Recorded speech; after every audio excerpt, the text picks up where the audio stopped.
I never thought a wedding invitation could break my heart, but here I am, 73 years old, staring at a piece of cardstock that feels heavier than lead in my weathered hands. My nephew David's wedding, the boy I helped raise when his parents were too busy building their careers to notice he needed someone to teach him how to tie his shoes, comfort him after nightmares, or simply listen when the world felt too big and scary for a 7-year-old. The invitation arrived 3 weeks ago on a Tuesday morning, delivered by my usual postal worker, Maria, who always takes time to ask about my garden and my health. She handed it to me with a smile, probably thinking it was something joyful, but as I read the elegant script, my heart sank deeper with each word. Addressed simply to Margaret Thompson, not Aunt Maggie like David used to call me when he'd run into my arms after school, not even Dear Margaret with any warmth. Just my name, typed in cold, impersonal font that might as well have been a bill or a piece of junk mail.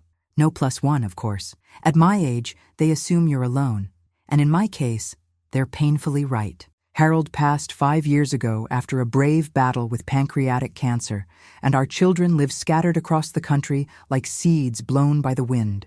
Jennifer in Seattle with her tech job that consumes her life, Michael in Denver with his new wife who barely tolerates his family, and Susan in Miami, always too busy with her real estate empire to visit her old mother more than twice a year, if I'm lucky. I've been living in the same craftsman-style house in Portland, Oregon for 47 years. Harold and I bought it as newlyweds, dreaming of filling its 4 bedrooms with children's laughter and its backyard with birthday parties and barbecues. The maple trees Harold planted in our front yard now tower over the neighborhood like gentle giants, their leaves turning brilliant orange and red this October, creating a carpet of memories beneath my feet every time I walk to the mailbox.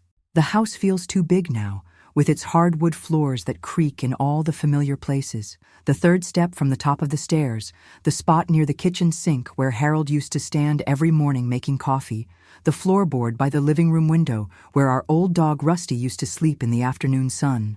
Every room holds ghosts of conversations, celebrations, and quiet moments that no one else seems to remember or care about anymore.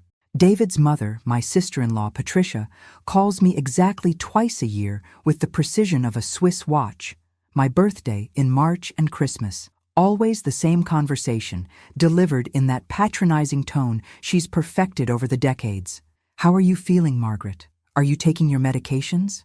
You really should consider moving to one of those nice senior communities. There's a lovely one near us with activities and people your own age. As if I'm some burden waiting to happen, some problem to be managed and solved before I become inconvenient. But what Patricia doesn't know, what none of them know, is that I'm not the helpless old woman they think I am. I still drive my 15-year-old Honda Civic with confidence, still tend my garden that produces enough vegetables to feed half the neighborhood, still volunteer at the local library, reading to children who hang on every word of the stories I tell. I may be 73, but my mind is sharp, my spirit is strong, and my heart still burns with the fire of someone who has lived fully and loved deeply. Tomorrow, I'll put on my navy blue dress, the one I wore to Harold's funeral, the one that still smells faintly of his cologne when I bury my face in the fabric, and I'll drive my reliable old car to the Cascade Manor, that beautiful estate venue overlooking the Columbia River. I'll smile and congratulate David and his fiancée Sarah, even though they barely acknowledged me at the rehearsal dinner last night, treating me like a piece of furniture that had to be included but could be safely ignored. What they don't know, what none of them could possibly imagine, is that I have a secret that could change everything about this perfect day they've planned. A truth so profound it would shake the very foundation of their assumptions about the old lady nobody remembers. The morning of the wedding dawned crisp and clear, with that particular Pacific Northwest light that filters through the evergreens and makes everything look like it's been touched by magic. I woke at 5:30, as I have every morning for the past 40 years, my internal clock more reliable than any alarm. The house was quiet except for the familiar sounds of settling wood and the gentle hum of the refrigerator Harold and I bought during our 20th anniversary year.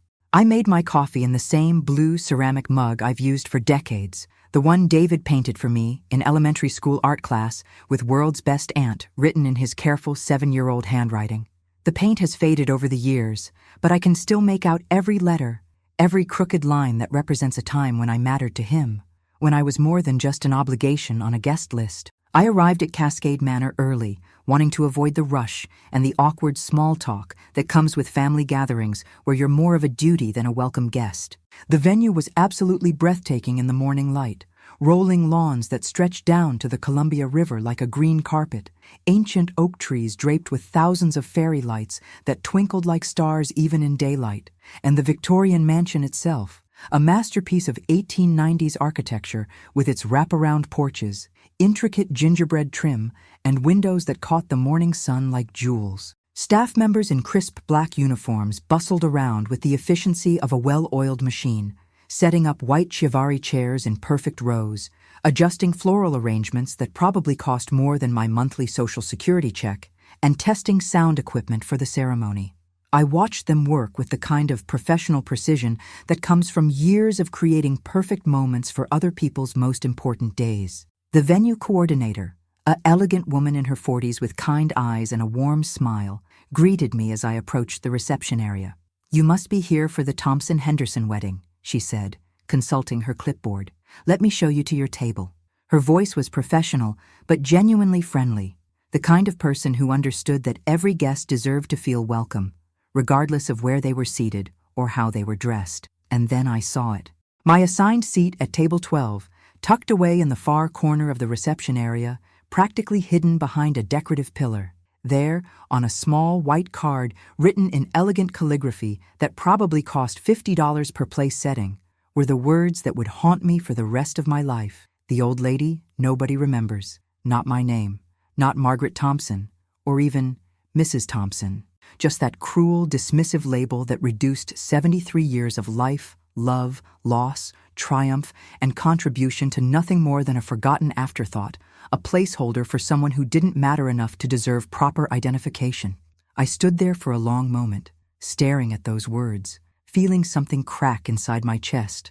The other guests at my table were clearly the overflow, distant cousins who lived 3 states away and saw the family once every 5 years, plus ones who didn't quite fit the carefully planned seating chart, and an elderly man who introduced himself as Frank, someone's former neighbor who'd been invited out of politeness rather than genuine affection.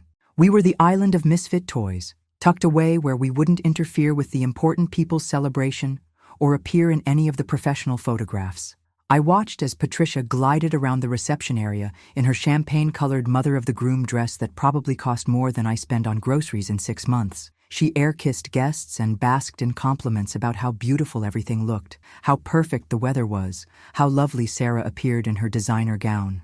She paused at several tables, chatting warmly with friends and relatives, her laughter ringing out like silver bells across the perfectly manicured grounds. But her eyes slid right past table 12, as if we were invisible, as if we were part of the decor rather than actual human beings with feelings, memories, and stories worth telling. I might as well have been a potted plant for all the attention she paid to my presence.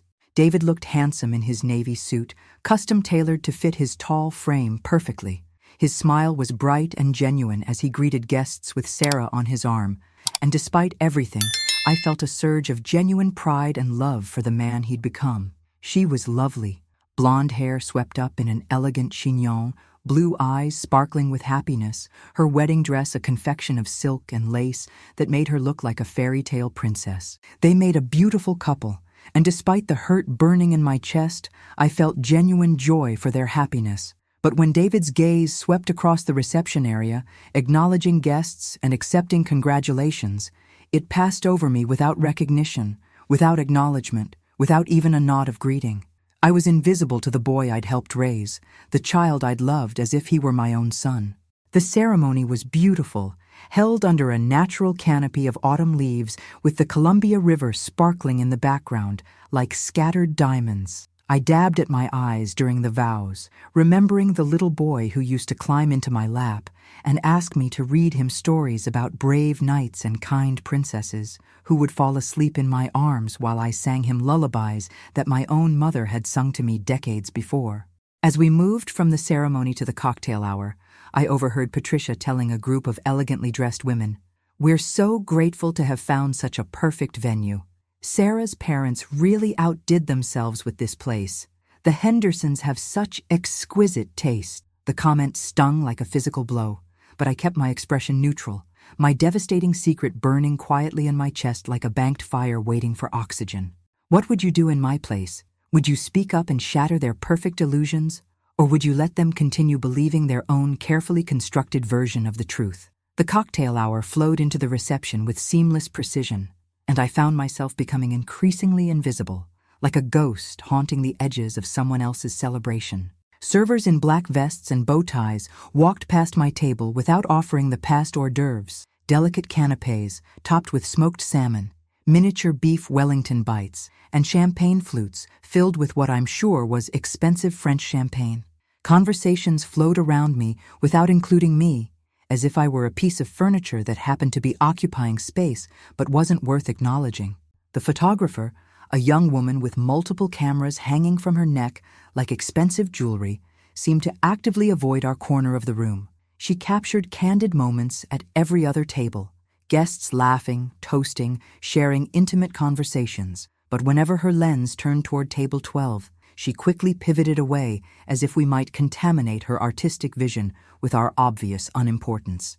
I watched Patricia work the room like a seasoned politician running for office, her champagne-colored dress catching the light as she moved from group to group.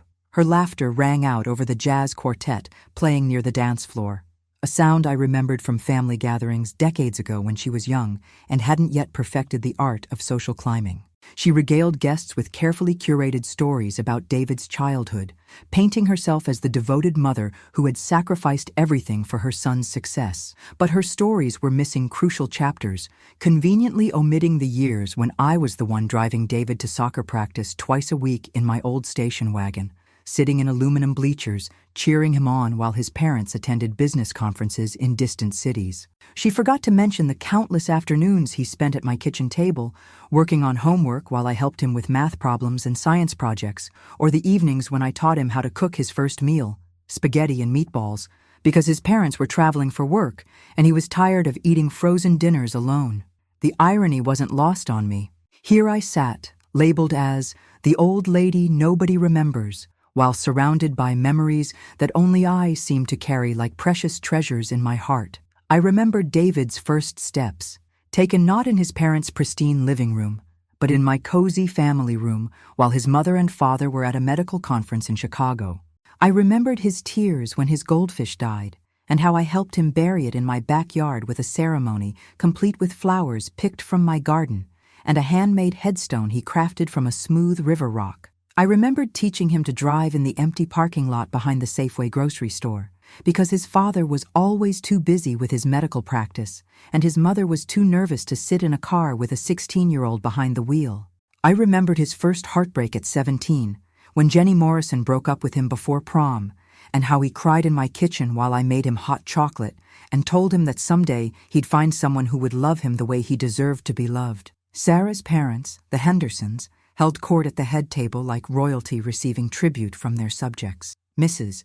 Henderson wore a stunning silver gown that probably cost more than my car, her perfectly styled gray hair catching the light from the crystal chandeliers overhead. Mr. Henderson kept checking his gold Rolex as if timing the perfection of each moment, his expensive suit tailored to hide the slight paunch that comes with decades of success and rich food. They were lovely people, I'm sure, gracious and well-mannered in the way that money and education can provide. But they carried themselves with the unconscious confidence of those who had never known financial struggle, never had to choose between paying the electric bill and buying groceries, never had to sacrifice something precious to preserve something beautiful. The dinner service began with military precision, servers appearing as if by magic to place perfectly plated salmon with herb butter, roasted vegetables, and wild rice pilaf in front of each guest. I picked at my food while listening to the conversations swirling around me like water around a stone. The elderly man next to me, Frank, turned out to be quite charming once we started talking. He'd been a high school English teacher for 40 years and had wonderful stories about his students, their triumphs and struggles, the letters he still received from former pupils who credited him with changing their lives. For a brief moment, I forgot about the cruel place card and enjoyed genuine human connection with someone who saw me as a person rather than an inconvenience. Frank had kind eyes behind wire-rimmed glasses and a gentle way of listening that made me remember what it felt like to have someone actually care about what I had to say. But then came the speeches, and my brief respite from invisibility ended abruptly. Patricia stood first, tapping her champagne flute with a silver knife to get everyone's attention. Her voice carried across the room with practiced ease as she thanked everyone for coming and praised the Hendersons for their generosity in hosting such a beautiful celebration. "We're so blessed," she said, her voice warm with gratitude and pride, "to have found such a perfect venue for David and Sarah's special day. The Hendersons truly thought of everything, and their generosity has made this celebration possible. We couldn't have asked for a more beautiful setting for our children to begin their new life together." I felt something shift inside me. Not anger exactly, but a quiet resolve that had been building all evening like storm clouds gathering on the horizon. The truth was sitting right here at table 12, in a navy blue dress and sensible shoes, being ignored by everyone who mattered. But truth has a way of demanding to be heard, especially when it's been silenced for too long. As the evening wore on and the speeches continued, I began to notice things that others missed. The way the venue manager kept glancing in my direction with a puzzled expression, as if trying to solve a riddle that had been nagging at him all evening. The way the head groundskeeper, an older man with calloused hands and soil under his fingernails, nodded respectfully when he passed my table, his eyes holding a recognition that no one else seemed to share. Most telling of all was the way the elderly woman who ran the gift shop in the mansion's lobby smiled warmly at me whenever our eyes met, as if she knew something the other guests didn't, as if she was keeping a secret that connected us across the crowded room. My own secret was becoming harder to contain, like a bird in a cage that had grown too large for its confinement and was ready to spread its wings and fly. The evening progressed with all the polished perfection that unlimited money and meticulous planning could buy. The jazz quartet transitioned seamlessly from dinner music to dancing tunes, their instruments gleaming under the soft lighting as they played standards from the Great American Songbook. The dance floor filled with couples swaying under the twinkling lights strung between the ancient oak trees, their movements creating shadows that danced across the manicured lawn like living poetry. David and Sarah's first dance was pure magic. A moment of genuine love and connection that reminded me why I was here despite everything.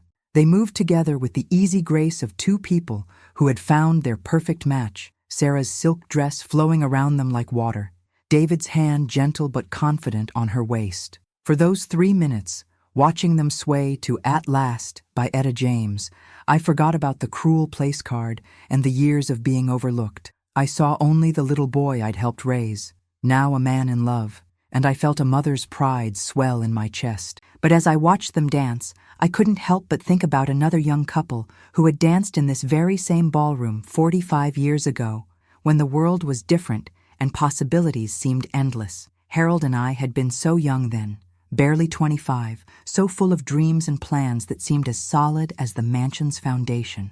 We'd saved every penny for 2 years to afford our wedding reception at Cascade Manor, back when it was still a private estate owned by the Morrison family and not yet the commercial venue it had become.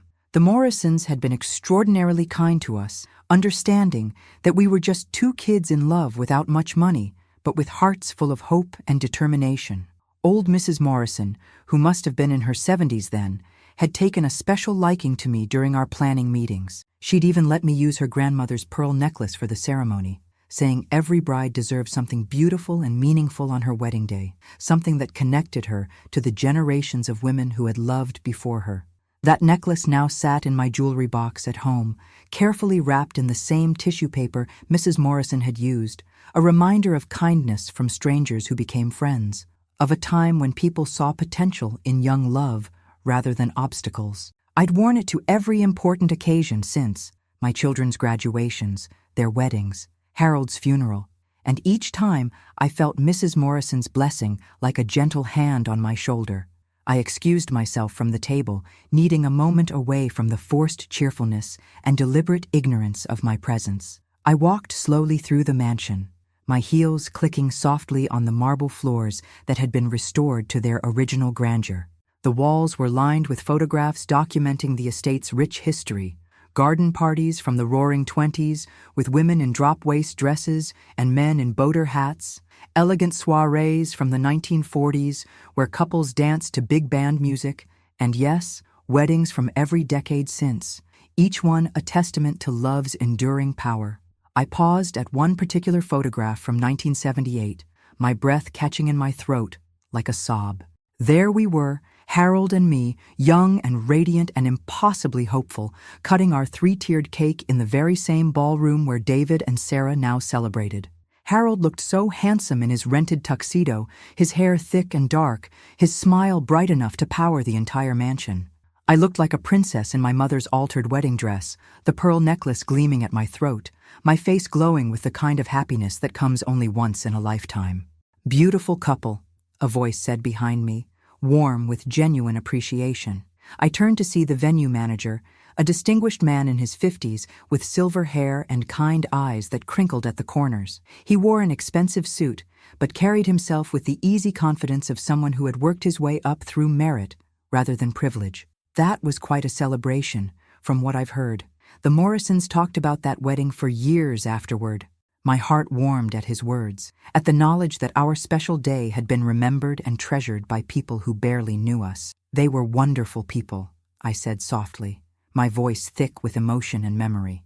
"Mrs. Morrison especially. She treated us like family." Indeed they were. Mrs. Morrison especially had such a generous spirit, always looking for ways to help young couples start their lives together. He paused, studying my face more carefully, his expression shifting from polite interest to something deeper. "You know, you look familiar. Have we met before? There's something about you that seems—" Before he could finish his thought, Patricia's voice rang out across the room like a bell calling everyone to attention. It was time for more speeches, more acknowledgments, more effusive praise for the Hendersons' generosity and impeccable taste. I made my way back to table 12, my mind racing with memories and possibilities, with the weight of truth that was growing heavier with each passing moment. As I settled into my seat, Frank leaned over and whispered with genuine concern, "You've been awfully quiet tonight, Margaret.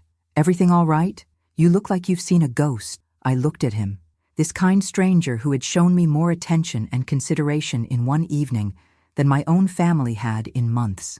His eyes held the wisdom that comes from decades of teaching young people, of understanding that everyone has a story worth hearing if you just take the time to listen.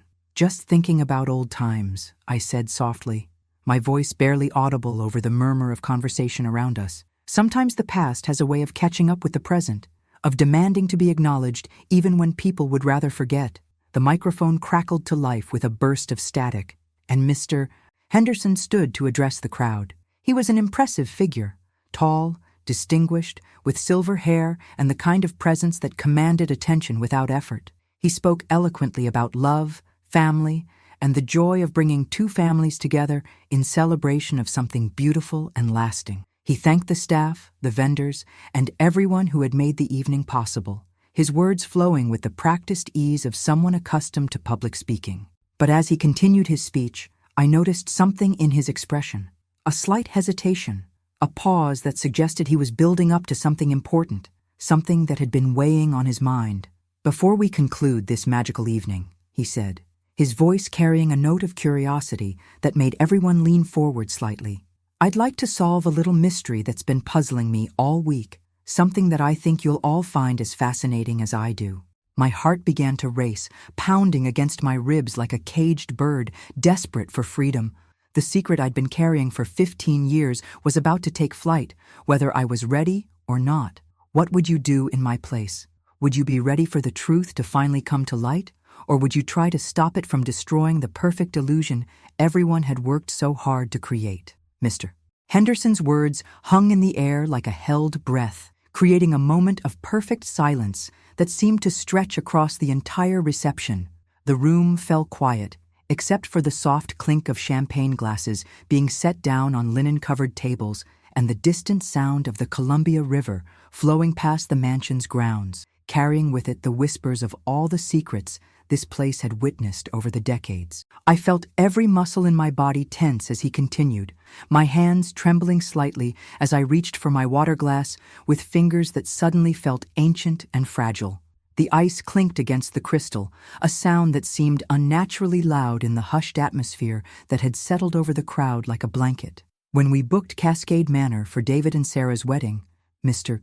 Henderson said, his eyes scanning the crowd with the practiced ease of a man accustomed to holding an audience's attention, we were told something quite remarkable by the current owners, something that I think speaks to the very heart of what makes this place so special. My throat felt dry as desert sand. 15 years ago, the year after Harold's diagnosis, when we learned that his pancreatic cancer treatment would drain our life savings faster than water through a broken dam.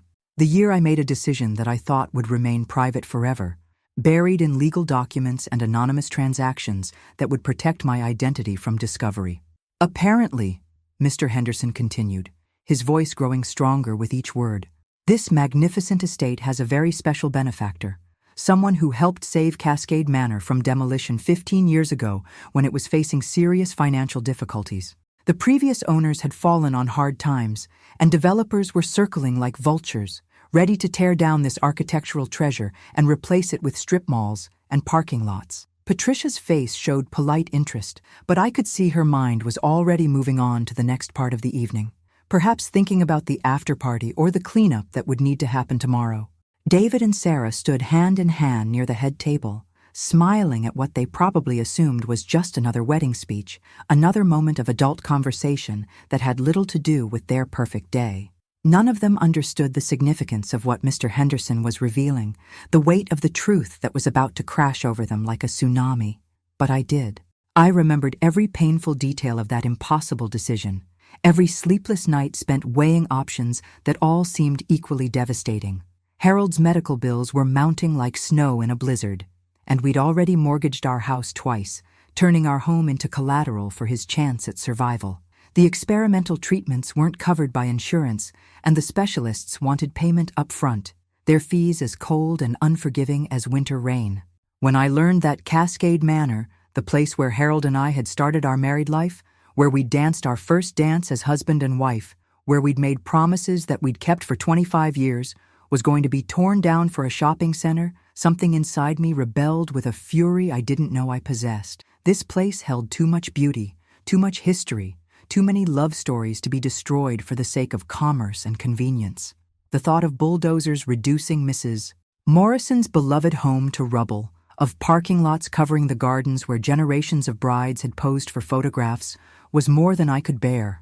I'd sold my mother's antique jewelry collection, the one thing of real value I'd inherited when she passed away. Each piece had been a family heirloom. My great-grandmother's emerald brooch, my grandmother's diamond earrings, my mother's pearl bracelet that she'd worn to every important occasion. I'd taken them to 3 different appraisers, my heart breaking a little more with each evaluation, each cold assessment of their monetary worth versus their emotional value. I'd cashed in Harold's life insurance policy early, taking a significant penalty that reduced its value by almost 40%. I'd even sold my original wedding ring, the one Harold had saved for months to buy, working double shifts at the lumber mill, and bought a simple gold band to replace it, telling Harold I preferred something more practical for everyday wear. He never knew the real reason, never suspected that his wife had sacrificed the symbol of their love to preserve a place that had witnessed their beginning. The anonymous donation had been my way of preserving something beautiful in a world that seemed determined to tear down everything meaningful and replace it with strip malls and fast food restaurants. I'd worked with lawyers to ensure my identity would remain secret, wanting no recognition or thanks, no gratitude that might reveal the desperate circumstances that had forced my hand. I just wanted this place to survive, to continue hosting love stories like ours, to remain a sanctuary where dreams could come true and promises could be made under ancient oak trees that had witnessed centuries of human joy and sorrow. The mystery deepens, Mr. Henderson said with a smile that suggested he was enjoying this moment of revelation, because the owners mentioned that this benefactor made a very specific request. They wanted to ensure that the estate would continue to host weddings for families who might not otherwise be able to afford such a beautiful venue. There's actually a fund, a substantial trust, that helps cover costs for couples in need, young people who have more love than money but deserve a perfect day just as much as anyone else. I thought about all the young couples who had married here over the past 15 years, couples like Harold and I had been, full of love but short on money, rich in dreams but poor in bank accounts. My sacrifice had given them something precious, a perfect day in a perfect place, regardless of their financial circumstances. Every wedding that had taken place here since my donation was a small victory against a world that too often measured worth in dollars rather than devotion. Frank nudged me gently, his weathered hand warm on my arm. "You're crying," he whispered, with the kind of concern that comes from a lifetime of caring about other people's feelings. I touched my cheek and realized he was right. Tears were streaming down my face, but they weren't tears of sadness anymore. They were tears of pride, of purpose, of a life well lived, even when no one was watching or keeping score. They were tears for the young woman I'd been, who had made an impossible choice with grace and dignity, and for the old woman I'd become, who had carried that secret like a treasure for 15 years. Mr. Henderson raised his champagne flute, the crystal catching the light from the chandeliers overhead. "So tonight, we toast not only David and Sarah and their beautiful future together, but also the mysterious guardian angel who made this magical place possible. Whoever you are, wherever you are in this room tonight, thank you for preserving this piece of heaven for all of us. Thank you for understanding that some things are too beautiful to lose, too precious to be sacrificed on the altar of progress and profit." The crowd raised their glasses in a toast to an unknown benefactor, never suspecting that she was sitting right there at table 12, wearing a navy blue dress that had seen better days and carrying the weight of a beautiful secret that had shaped 15 years of other people's happiness. As the applause died down and the evening began to wind toward its conclusion, I felt something fundamental shifting inside me, like tectonic plates moving deep beneath the Earth's surface. The truth was demanding to be heard, pushing against the walls of silence I'd built around it, and I was finally ready to let it fly free. The silence in Patricia's dining room was so complete I could hear the grandfather clock ticking in the hallway, each second stretching like an eternity as 8 pairs of eyes focused on me with an intensity I hadn't experienced in decades. I took a deep breath, feeling the weight of 47 years of silence finally lifting from my shoulders like a heavy coat being removed after a long, cold winter. In 1977, I was Dorothy Sullivan, and I worked as an investigative journalist for the Chicago Tribune, I began, watching as surprise flickered across their faces like lightning illuminating a dark sky. I wasn't always the complaining old lady you see before you. I was 26 years old, ambitious, and determined to expose corruption wherever I found it, no matter how powerful the people involved or how dangerous the consequences might be. Patricia's hand froze halfway to her wine glass, her perfectly composed expression cracking slightly as she processed this unexpected revelation. The mayor leaned forward, his political instincts sensing a story that might have implications he couldn't yet foresee. Emma's mouth fell open in shock. She'd never heard any of this before, never knew her grandmother had been anything other than a housewife and mother. I spent 2 years investigating a construction company that was using substandard materials in low-income housing projects, buildings where families with children were living, trusting that the structures over their heads were safe and sound. The company was owned by a man named Vincent Torino, who had connections to organized crime and politicians who looked the other way in exchange for campaign contributions and personal favors. I paused, letting the weight of my words settle over the room like dust after an explosion. The real estate developer at the table shifted uncomfortably in his chair, perhaps recognizing the ethical implications of what I was describing. His wife reached for her wine glass with trembling fingers. I had documents, photographs, testimony from whistleblowers who risked their jobs and their safety to help me expose the truth. I had evidence that could have sent Torino to prison and saved countless lives. But 3 days before my story was supposed to run on the front page of the Tribune, everything changed. The chandelier above us seemed to dim as I continued, my voice growing stronger with each word, drawing on reserves of courage I'd forgotten I possessed. They came to my apartment at midnight, 3 men who made it very clear that my investigation needed to disappear, along with all my evidence and sources. They knew where I lived, where I worked, where my elderly parents lived in their retirement community. They knew everything about my life, and they made it clear that continuing my investigation would put everyone I loved in danger. William, Jake's father, set down his fork with a sharp clink against the china plate. As a lawyer, he understood the implications of what I was describing. Witness intimidation, obstruction of justice, the kind of corruption that undermined the very foundations of the legal system he'd spent his career defending. I had a choice to make, I continued, my voice steady despite the emotions churning inside me like a storm-tossed sea. I could publish the story and risk the lives of innocent people, or I could walk away and let Torino continue his criminal enterprise. I chose to walk away, but not before I made copies of everything and hid them where they could be found if something happened to me. The room was so quiet, I could hear Patricia's expensive candles flickering in their crystal holders, casting dancing shadows on the walls that seemed to move in rhythm with my heartbeat. 2 weeks later, one of the buildings I'd been investigating collapsed during a winter storm. 14 people died, including 3 children under the age of 10. The official investigation blamed the collapse on unprecedented weather conditions, but I knew the truth. Those people died because I didn't have the courage to publish my story. Emma's eyes filled with tears as she began to understand the weight her grandmother had been carrying all these years. The mayor's wife pressed her hand to her mouth, perhaps imagining her own grandchildren in that collapsed building. Even Patricia's carefully maintained composure was beginning to crack as the full impact of my revelation sank in. I left Chicago the next month and came to Millfield with Robert, who'd been my editor at the Tribune and had become the love of my life. We changed our names, started over, and I promised myself I'd never again stay silent when I saw something wrong, no matter how small or insignificant it might seem to others. Every complaint you've heard from me over the years, every criticism that's made you roll your eyes and dismiss me as a difficult old woman, comes from the knowledge that silence in the face of injustice can have deadly consequences. I looked around the table, meeting each person's eyes in turn, seeing my story reflected in their expressions like mirrors showing different aspects of the same truth. So yes, I complain about the traffic light that's poorly timed because I know that small oversights can lead to accidents. I criticize the way the grocery store treats its elderly customers because I've seen how quickly respect can erode when people stop paying attention.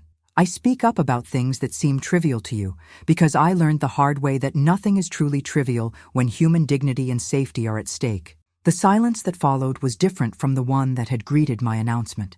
This was the silence of people processing information that challenged everything they thought they knew, the quiet that comes when assumptions are shattered and new understanding begins to take root. What would you do if you discovered that the person you'd been dismissing and judging had been carrying such a burden all these years? Would you be able to look at them the same way ever again?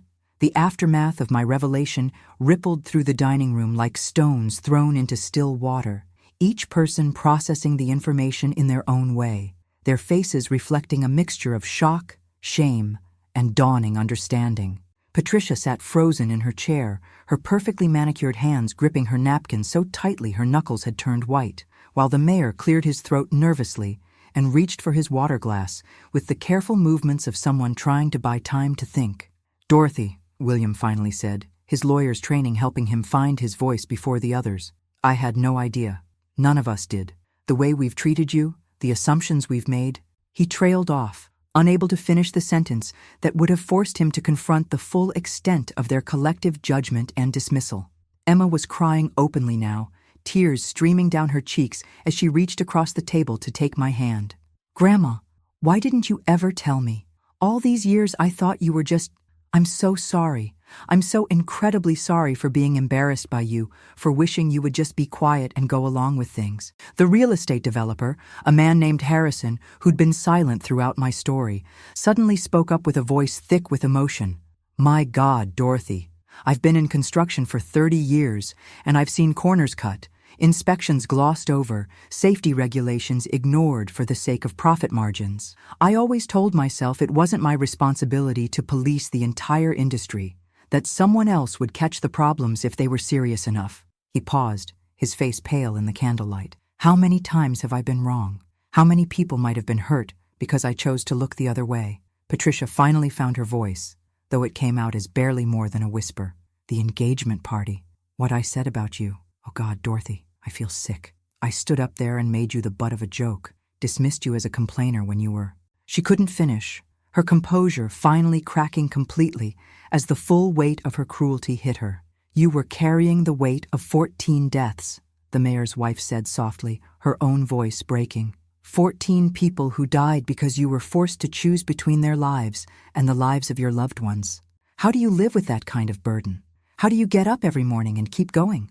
I looked around the table at these people who had dismissed me, judged me, treated me like an inconvenience to be tolerated, and saw something I hadn't expected: genuine remorse, real understanding, and the beginning of respect for the woman they were finally starting to see clearly for the first time. You live with it by making sure it never happens again, I said quietly. You live with it by speaking up every time you see something wrong, no matter how small, no matter how much people might roll their eyes or call you difficult. You live with it by remembering that silence is complicity and that the price of staying quiet can be measured in human lives. The bank president, who'd been silent throughout the entire revelation, suddenly spoke up. Dorothy, the community center where you used to work. I remember now. You organized those safety workshops for seniors, didn't you? The ones about home security and emergency preparedness, and the financial literacy classes to help elderly residents avoid scams. I always wondered why you seemed so passionate about those programs, why you pushed so hard for funding when other people thought they were unnecessary. Because I knew what it felt like to be vulnerable, I replied. I knew what it was like to be targeted by people who saw you as expendable, who counted on your silence and your fear to protect their interests. I couldn't save those 14 people in Chicago, but I could try to protect the people here in Millfield by teaching them to recognize danger and speak up when something didn't feel right. Emma squeezed my hand tighter, her voice thick with tears. All those times you criticized things at family gatherings, all those comments about safety and preparation that we thought were just you being negative. You were trying to protect us, weren't you? You were trying to teach us to pay attention, to not be complacent. I was trying to keep you safe, I confirmed. All of you. Even when you didn't want to hear it, even when it made me unpopular, even when it turned me into the family member everyone dreaded seeing at gatherings. I'd rather be seen as difficult than attend another funeral for someone who died because the people around them were too polite to speak up about obvious problems. The silence that followed was heavy with the weight of understanding and regret. These people were finally seeing me not as the complaining old lady who ruined their perfect moments, but as a woman who had sacrificed her own comfort and social standing to try to protect others from the kind of tragedy she'd been forced to witness. Patricia stood up suddenly, her chair scraping against the hardwood floor. I need to apologize, publicly. What I did at the engagement party was inexcusable, but now that I know, Dorothy, how can I ever make this right? How can any of us make this right? The question hung in the air like incense, heavy with the promise of change and the possibility of redemption. For the first time in decades, I felt like I was being seen for who I really was, and the feeling was both terrifying and liberating. The emotional weight in Patricia's dining room had reached a breaking point, and I could see the struggle playing out on every face around the table as they grappled with the reality of who I was versus who they'd believed me to be for nearly 5 decades. The carefully constructed social hierarchy that had defined their interactions with me was crumbling like a house of cards in a strong wind, leaving them uncertain about how to proceed or what to say next. Patricia was still standing, her hands shaking as she gripped the back of her chair for support. Dorothy, I need to tell you something, she said, her voice barely above a whisper. The engagement party wasn't the first time I've made cruel comments about you. I've been leading the charge against you for years. At the country club, at charity events, whenever your name came up in conversation, I was the one who rolled my eyes and made jokes about the difficult old woman who couldn't enjoy anything. Her confession hung in the air like a physical presence, and I could see the shame burning in her cheeks as she forced herself to continue. I turned you into a joke, Dorothy. I made you the person everyone loved to complain about, the safe target for their frustrations and their need to feel superior to someone. I created a narrative about you that spread through this entire community, and I did it because, she paused, struggling with the words, because it made you feel better about yourself, I finished gently, without malice. Because having someone to look down on, someone to dismiss as lesser than, gave you a sense of superiority and control. I understand, Patricia. I've seen it before. The mayor leaned forward, his political instincts warring with his genuine remorse. Dorothy, what you've told us tonight, it changes everything. Not just about how we see you, but about how we see ourselves. I've been in politics for 20 years, and I've made compromises, stayed silent about things I knew were wrong, because speaking up would have been politically inconvenient. How many times have I been complicit in the very kind of corruption you tried to expose? His wife nodded, tears streaming down her face. We've all done it, haven't we? We've all chosen comfort over courage, convenience over conscience. We've all stayed silent when we should have spoken up, and then we had the audacity to criticize you for speaking up when we thought you should stay silent. Emma was sobbing now, her shoulders shaking with the force of her emotions. Grandma, I am so ashamed, so deeply, completely ashamed. I've spent years being embarrassed by you, wishing you would just be quiet and go along with things when you were the only one in our family with the courage to stand up for what's right. I've been such a coward, such a shallow, selfish coward. I reached across the table and took her hand in both of mine, feeling the smoothness of her young skin against my weathered fingers. Emma, sweetheart, you're not a coward. You're young, and you've been taught that getting along is more important than speaking up. That's not your fault. That's the fault of a society that values politeness over justice, comfort over courage. William, who had been silent for several minutes, suddenly spoke up with the authority of someone accustomed to making difficult decisions. Dorothy, I want to do something. I want to help you tell your story, the real story, to the people who need to hear it. What happened to you in Chicago? What you sacrificed? What you've been trying to teach us all these years? It's a story that could change how people think about courage and speaking up for what's right. I don't need vindication, I replied, though I was touched by his offer. I didn't tell you this story to make you feel guilty or to get sympathy. I told you because I wanted you to understand that every person you dismiss, every voice you silence, every complaint you ignore might be coming from someone who has seen the consequences of staying quiet. I wanted you to understand that sometimes the most difficult people are the ones who have learned the hardest lessons about what happens when good people do nothing. Harrison, the real estate developer, stood up abruptly, his face flushed with emotion. I can't sit here anymore, he said, his voice thick with tears. I can't sit here knowing what I know about my own industry, about the corners I've cut and the problems I've ignored, and not do something about it. Dorothy, you've been trying to teach us about courage for decades, and we've been too blind and too comfortable to listen. He pulled out his phone, his hands shaking as he scrolled through his contacts. I'm calling the state inspector's office first thing Monday morning.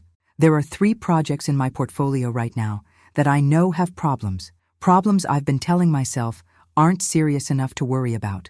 But after hearing your story, after understanding what silence costs, I can't live with that anymore.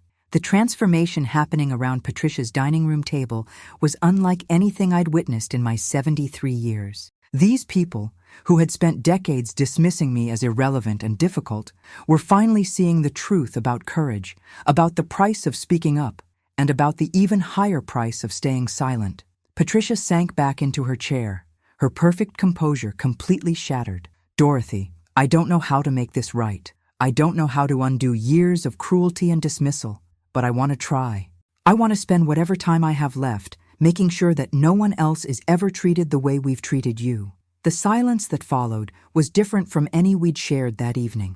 It was the silence of people who had been fundamentally changed, who were grappling with new understanding about themselves and their responsibilities to others. It was the silence of transformation, of old assumptions dying and new convictions being born. For the first time in 47 years, I felt like I was no longer carrying the weight of my story alone. These people, who had been strangers despite decades of proximity, were finally ready to hear the truth about courage, about justice, and about the price we all pay when we choose comfort over conscience. What would you do if you discovered that your silence had been complicity, that your comfort had come at the cost of someone else's pain? Would you have the courage to change, or would you find new ways to justify staying the same? 6 months have passed since that transformative evening at Patricia's house, and the changes in Millfield have been nothing short of remarkable. As I sit in my kitchen this spring morning, watching the daffodils bloom in the garden Robert and I planted together decades ago, I can hardly believe how different my life has become. Not because I've changed, but because the people around me finally see me clearly for the first time. Patricia kept her word about making amends. The very next week, she organized a community meeting at the country club and publicly apologized for her treatment of me, sharing my story with the permission I granted her after much consideration. She didn't reveal the specific details about Chicago. That remained my choice to share or keep private, but she spoke eloquently about the danger of dismissing people based on assumptions, about the courage it takes to speak up when others stay silent, and about the lessons she'd learned from years of treating me poorly. The response was overwhelming. People I hadn't spoken to in years began reaching out, some to apologize for their own behavior, others to share their own stories of times they'd stayed silent when they should have spoken up. Mrs. Henderson from next door brought over a casserole and stayed for 3 hours, telling me about her late husband's experiences as a whistleblower in the automotive industry and how his courage had cost him his career but saved countless lives. Emma has become my closest confidant and strongest supporter. She calls me every day now, not out of obligation, but out of genuine desire to learn from my experiences and to understand the woman she'd never really known despite sharing my blood. She started volunteering at the community center, helping to organize the safety workshops I used to run, and she's brought a fresh energy and perspective that has attracted younger participants who might not have listened to an old woman's warnings, but are eager to learn from someone their own age. Harrison, the real estate developer, followed through on his promise to contact the state inspector's office. His call led to investigations that uncovered serious safety violations in not just his projects, but several others throughout the region. 3 buildings were condemned before they could be occupied, potentially saving dozens of lives. He's since become an advocate for stricter building codes and more rigorous inspections, using his industry connections to push for reforms that prioritize safety over profit margins. The mayor, inspired by Harrison's example, launched a community initiative called Speak Up Millfield, encouraging residents to report safety concerns, code violations, and other issues that might affect public welfare. He created a special position on his staff for a community ombudsman, someone whose job it is to investigate complaints that might otherwise be dismissed as trivial or bothersome. The first person he offered the position to was me, though I politely declined, suggesting instead that they hire someone younger who could bring fresh energy to the role. William has been working pro bono with several whistleblower organizations, using his legal expertise to help people who find themselves in situations similar to what I faced in Chicago. He's helped draft legislation that would provide better protection for journalists and other professionals who expose corruption. And he's spoken at law schools about the ethical obligations lawyers have to support those who speak truth to power. Even the bank president has made changes, implementing new policies to protect elderly customers from financial scams and creating educational programs to help seniors recognize and report suspicious activities. He's also established a fund to help people who suffer financial hardship as a result of speaking up about wrongdoing, a safety net that might have made my own decision easier all those years ago. But perhaps the most significant change has been in how the community treats not just me, but anyone who raises concerns or asks difficult questions. The culture of polite silence that once dominated Millfield has given way to a new understanding that sometimes the most important voices are the ones that make us uncomfortable, that challenge our assumptions, that force us to confront truths we'd rather ignore. I still speak up when I see things that concern me, that will never change. But now, instead of rolling their eyes and dismissing me as a complainer, people listen. They ask questions, they investigate, they take action when action is needed. The traffic light that was poorly timed has been fixed. The grocery store has implemented new policies to better serve elderly customers. The community center has expanded its safety programs based on suggestions I've made over the years that were previously ignored. My house on Maple Street no longer feels like a museum of faded dreams. It's become a gathering place for people who want to learn about courage, about the importance of speaking up, about the difference one person can make when they refuse to stay silent in the face of injustice.